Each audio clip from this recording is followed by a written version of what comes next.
একবার সরাসরি চলে যাই কালীঘাটে। কালীঘাটে ইতিমধ্যেই তৃণমূল কর্মী সমর্থকদের উচ্ছ্বাস শুরু হয়ে গেছে। এই রাজ্যের প্রবণতা সামনে আসার পরই তৃণমূল কর্মী সমর্থকরা তারা কালীঘাটে ভিড় জমিয়েছেন। সরাসরি সেখানে চলে যাব, প্রবীর চক্রবর্তী সেখান থেকে রয়েছেন। প্রবীর,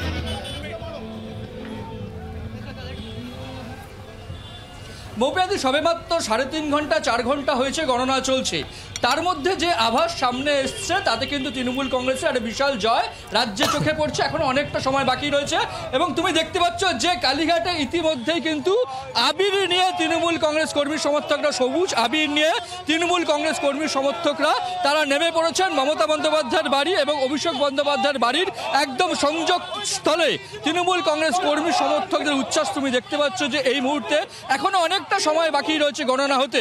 আমি একটু কথা বলার চেষ্টা করব যে এখন সবে 4 ঘন্টার মতো হয়েছে, গণনা হয়েছে, অনেকটা সময় বাকি রয়েছে। এক্সিট পোলে বলেছিল যে আপনারা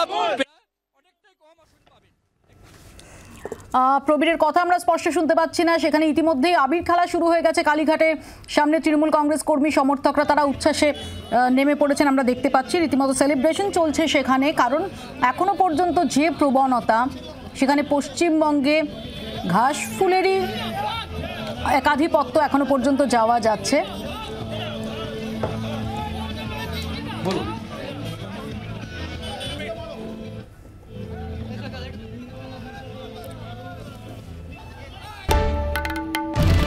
বাংলার আওয়াজ, বাঙালির আবেগ, জি 24 ঘন্টা।